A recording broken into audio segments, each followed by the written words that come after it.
Alors, Sylvie Galliano, alias Les Dynamites, bonjour. Bonjour. Alors, je vais vous demander de commencer par vous présenter. Alors, tout simplement, moi c'est Sylvie Galliano, alias Les Dynamites, parce que j'ai été pendant 10 ans Les Dynamites. Et maintenant, j'ai repris mon nom de scène, Sylvie Galliano, voilà. Artiste comique, professeur de théâtre d'humour, ancienne coiffeuse, et voilà, plein de choses. Alors, humoriste avant tout, pourquoi? Alors, humoriste depuis ma naissance en fait. Depuis que je suis petite, j'adore faire rire. J'ai toujours été clown. Mais bon, on ne fait jamais ce qu'on veut dans la vie, hein. Donc j'ai attendu d'avoir 38 ans pour me lancer dans l'humour, parce que jusqu'à 38 ans, on ne m'a pas laissé le temps de faire ce que j'avais envie de faire en fait. J'étais trop prise par plein d'autres choses, et puis envahie par la vie, après la vie de famille, la vie de maman, et voilà, donc on va dire que je suis née à 38 ans. Et cet élément déclencheur à 38 ans, ça a été quoi? Oh, alors ça a été une entorse cervicale. Parce que je suis très active et je suis très hyperactive. Et j'ai eu une entorse cervicale qui m'a bloquée pendant 3 semaines à la maison. Et pendant ce temps, je ne faisais rien. Donc j'ai écrit. Et là, je ne sais pas ce qui s'est passé. J'ai dit, non, mais maintenant, il faut que je le fasse, ça, c'est plus possible. Je ne vais pas attendre d'avoir 70 ans pour me lancer dans l'humour, quoi. Et donc, j'ai téléphoné à un café-théâtre. Et j'ai demandé comment on faisait pour faire de l'humour et pour se lancer. Et là, on m'a donné des numéros et j'ai commencé à appeler. Et j'ai commencé à faire des premières parties, des scènes ouvertes. Et puis voilà, ça a commencé comme ça. L'inconscience totale. Alors justement, quelles ont été les scènes peut-être qui vous ont marqué plus que d'autres? Les scènes de mes débuts En fait, au début, je faisais toujours des premières parties. J'en ai fait plein, mais comme par exemple, j'ai commencé par celle d'Eric Collado. Et j'avais un peu peur parce que on allait me juger, quoi. Donc, et ce qui s'est passé, c'est que ce soir-là, ça s'est passé à la Porte d'Italie, à Toulon. Je reçois un appel qui me dit, si vous voulez, vous pouvez venir faire une première partie ce soir, un sketch. Alors je dis, bon, mais d'accord, je n'étais pas du tout prête psychologiquement, parce que c'était l'après-midi pour le soir, et il pleuvait. Donc je suis partie avec mes affaires. Je ne savais pas quel sketch j'allais faire. Je n'étais pas encore prête. Je n'avais pas encore mon nom de Les Dynamites. Je l'ai réfléchi dans la voiture.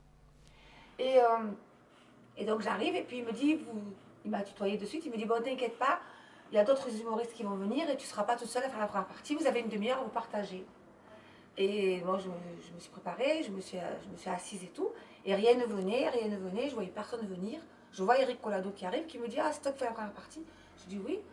Et je regardais, et personne venait. Et puis au bout d'un moment, je vois un affolement. Et le patron des Portes d'Italie, Jean Labol, qui est plus maintenant avec nous, qui est parti, mais qui était admirable, m'a dit, Sylvie, il faut que tu me sauves la vie, on a un problème, tu es toute seule à faire la première partie, il faut que tu fasses une demi-heure.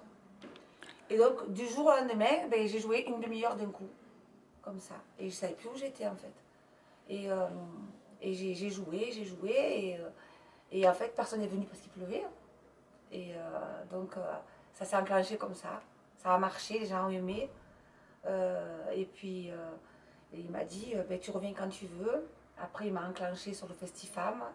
J'ai commencé à avoir des gens qui m'ont appelé pour faire des premières parties du festival. Et après, ça a commencé comme ça. Ça a été trop bizarre. Alors justement, on ne doute pas du tout que vous nous fassiez rire, mais on aimerait bien que vous nous le prouviez. Un petit extrait? Un petit extrait comme ça sur le... Sur le vif. À pas une demi-heure, on est gentil. En fait, mon souci, c'est que j'ai une sœur jumelle. Mais elle est trop vilaine. Enfin, j'aimerais pas lui ressembler. Ma mère, quand elle m'a fait, elle m'a tout donné. La beauté, l'élégance. À ma sœur, elle a laissé que l'intelligence. En plus, on s'entend pas. Elle est sourde. L'autre fois, je lui dis, Isa, c'est où d'aller faire le téléthon? Elle me dit, hein? J'ai fait, c'est où d'aller faire le téléthon? Alors je lui dis, ben non, je peux pas, j'ai pris du poids. Elle me dit, ah ouais, t'as pris du poids. Eh ben maintenant, il te reste plus qu'à faire le thon l'été. Voilà, petit extrait de Les Dynamites, bien sûr. Hein. Après, je redeviens sérieuse de suite, comme ça. C'est ça. Et là, vous rigolez maintenant, en fait. C'en est perturbant.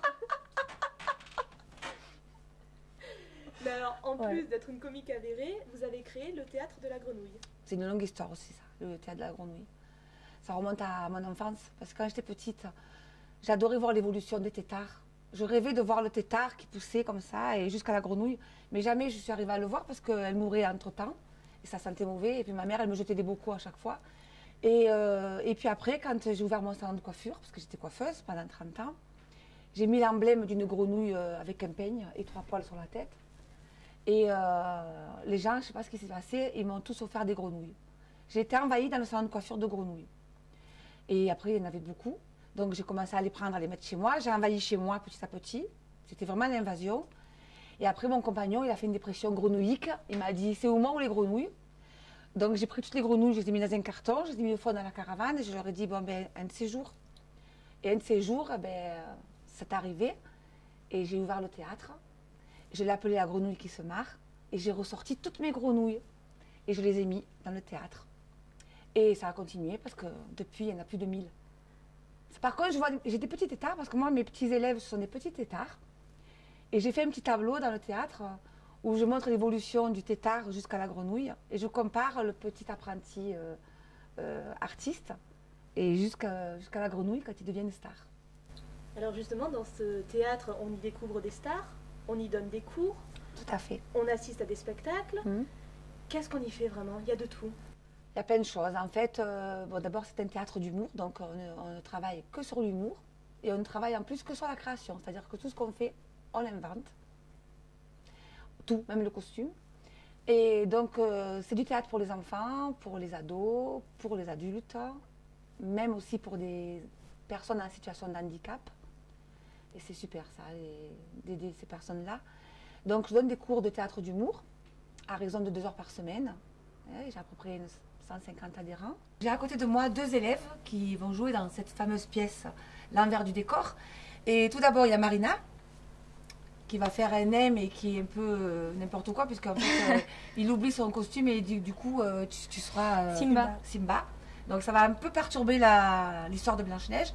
Et à côté, vous avez Lorraine qui va nous faire notre Blanche-Neige. Voilà, ça c'est le côté humour.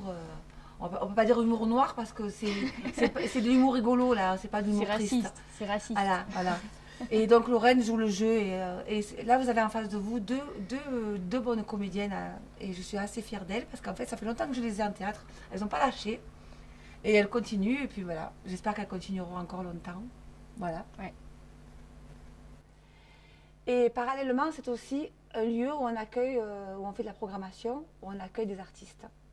Comme par exemple Michel Divol, Patrick Copolani, on a accueilli il n'y a pas longtemps, j'ai un trou de mémoire, Éric Blanc, qui a fait un carton. On a accueilli Christelle Canas, qui commence à monter. C'était une petite élève à moi et maintenant elle a percé. Elle est à Paris, donc je suis fière d'en parler. Et puis plein d'autres artistes. D'ailleurs, vous verrez les images parce que je ne les ai pas tous en tête. Des pièces de théâtre aussi. On fait notamment des petits concerts de jazz. Voilà. Sinon, ça reste un lieu où on peut faire des ateliers de tchatch, des dédicaces. Voilà. C'est très ludique. Mais en plus de ça, vous faites aussi des stages, et parlant de ludique, dans les écoles aussi. Voilà, tout à fait. Je fais des stages dans les périodes de vacances, surtout et sur des thèmes en fait. Par exemple, là à Pâques, ça va être sur Pâques. Donc on va faire vivre les œufs et les poules. On va faire parler les œufs, on va faire parler les poules. On va faire comme ça. Et je travaille aussi dans les écoles en tant qu'animatrice pour le théâtre, donc dans le cadre du CEL, contrat éducatif local, et dans les NAP, les fameux espaces-temps où les enfants sont livrés à eux-mêmes. Et donc on apporte l'activité théâtre régulièrement. Ça me prend beaucoup de temps, ça d'ailleurs. Et puis, je m'occupe aussi pour ces personnes en situation de handicap. Donc, il y a des personnes qui viennent ici et il y a des personnes qui ne peuvent pas se déplacer. Donc, moi, je me déplace dans les centres. Et on travaille toujours sur la création, on fait des petits spectacles. Voilà, ça bouge beaucoup. Et vous êtes une véritable bénédiction pour Saint-Maximin, puisque finalement, jamais, je pense, on aurait pu imaginer qu'il y avait tant de jeunes talents. Et vous en avez découvert plusieurs. Ben, c'est vrai que j'ai eu la chance de découvrir déjà Christelle Canas, que j'ai eu à l'âge de 11 ans, et qui maintenant a 18 ans, et qui a été repérée, et qui maintenant est au feu de la rampe. Et puis, un petit prodige qui a 9 ans, qui est avec moi depuis 1 an et demi, il s'appelle Hugo, il est de Tourves, donc ça fait mon deuxième, qui a été repéré aussi, qui va, je pense, aller très loin. Et j'aide aussi une petite chanteuse qui s'appelle Morgane Solignac, et qui a beaucoup de talent. Et je suis fière de mes 3 découvertes en fait. Et j'espère que ça va continuer. Un immense talent. Comment vous avez fait pour la rencontrer alors qu'elle est du monde de la chanson, vous de l'humour? C'est toujours pareil, il m'arrive toujours des trucs bizarres moi en fait. Je faisais de la boxe avec sa mère. On faisait des combats chez, je peux le dire, chez le Team Notari, parce que j'adore la personne qui tient ce lieu, j'adore Marc. Et en fait, un jour j'ai dit à Sylvie, parce qu'elle s'appelle comme moi Sylvie, c'est banal comme prénom finalement, hein, et je lui ai dit, voilà, je vais faire humoriste, je vais essayer mes sketchs sur toi. Et j'ai commencé à faire mes premiers sketchs en faisant la boxe en fait. Je lui parlais de mes sketchs en faisant la boxe, et elle rigolait, donc c'est pour ça que je pouvais plus la voir, je gagnais tout le temps. KO par KO, parce qu'elle rigolait, donc je profitais. Et après, quelques temps après, je l'ai perdue de vue. Je l'ai rencontrée aux urgences à l'hôpital. Et là, elle me dit, oh, tu sais pas, j'ai quelque chose à te dire.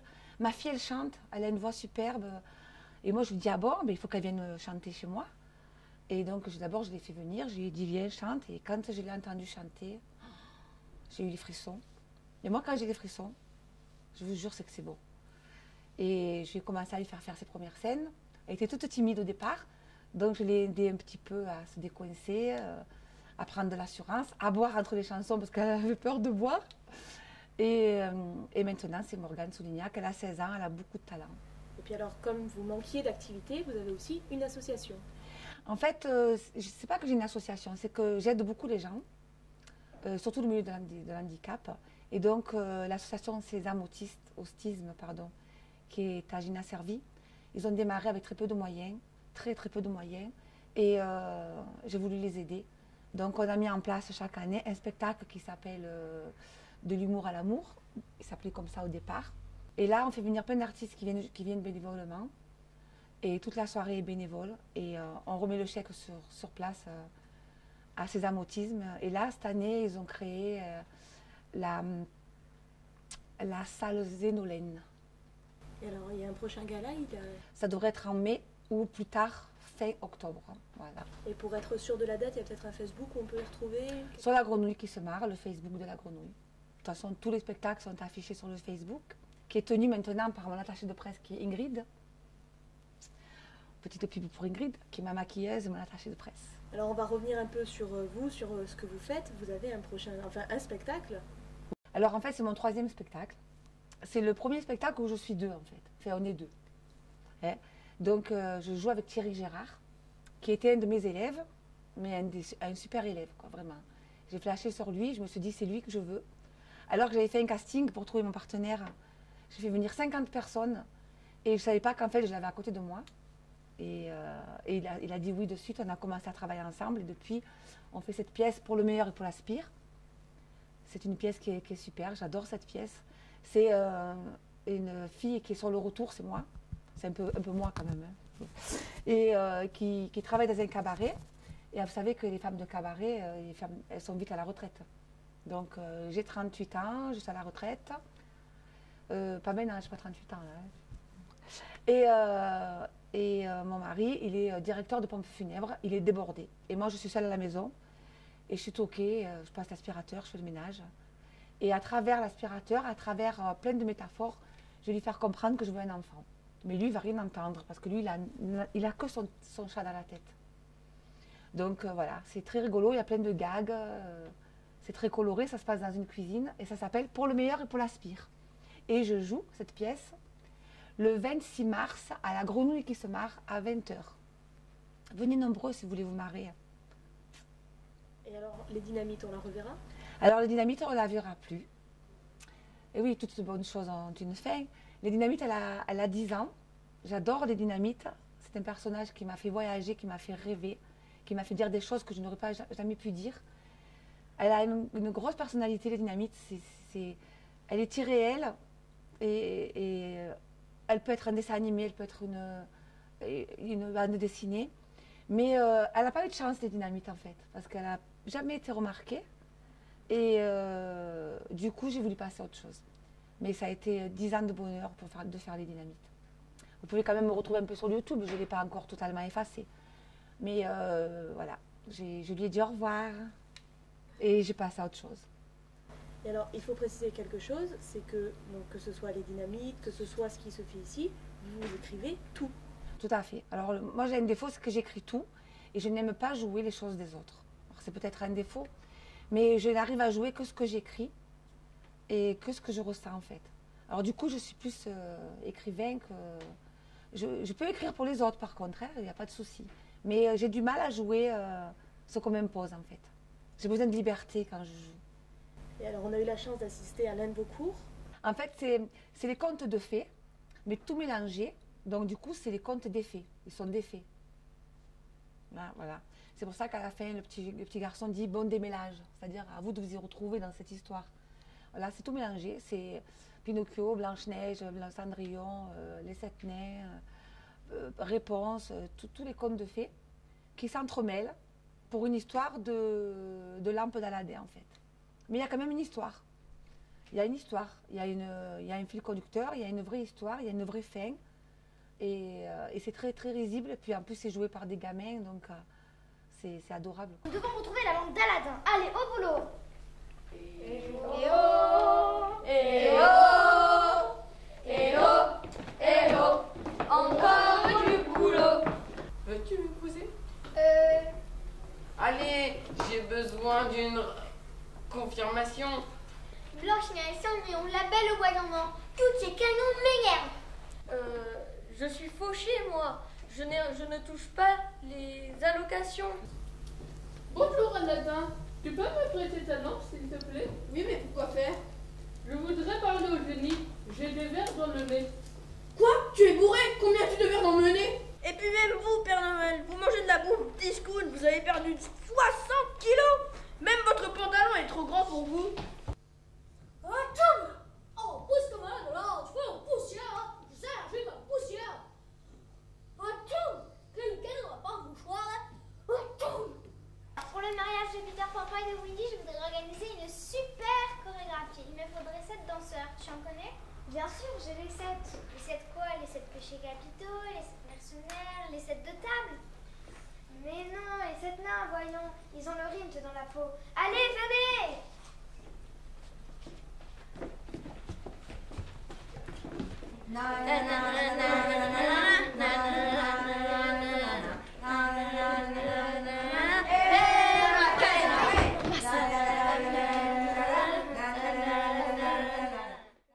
Alors, vous êtes débordé, vous avez accordé un peu de temps. On aimerait quand même savoir comment on vous retrouve, votre spectacle le 26 mars à 20h au Théâtre de la Grenouille, mais comment on retrouve le Théâtre de la Grenouille sur les réseaux sociaux, sur YouTube? Alors voilà, sur les réseaux sociaux, sur YouTube, il y a le Facebook de la Grenouille. Alors le numéro de téléphone, c'est le 06 98 28 64 43. C'est pour les réservations. Ensuite, le lieu, c'est facile à trouver. Hein. Vous allez à Saint-Maximin. C'est avenue des 5 Ponts, la Grenouille qui se marre. On monte et c'est à droite. À gauche. J'ai les soucis avec ma droite et ma gauche, moi. C'est très facile à trouver, en fait. Vous me téléphonez, moi je vous guide. Il n'y a pas de souci si vous voulez venir. Je pense qu'on va venir. On va même se presser. Et puis on va vous remercier surtout infiniment et laisser la conclusion à vos élèves. Tout à fait, on va laisser la conclusion à mes élèves. En tout cas, je vous remercie pour cette interview, pour cet accueil. Vous êtes formidables. Et je remercie aussi mes petits élèves d'avoir joué le jeu. Voilà, à bientôt.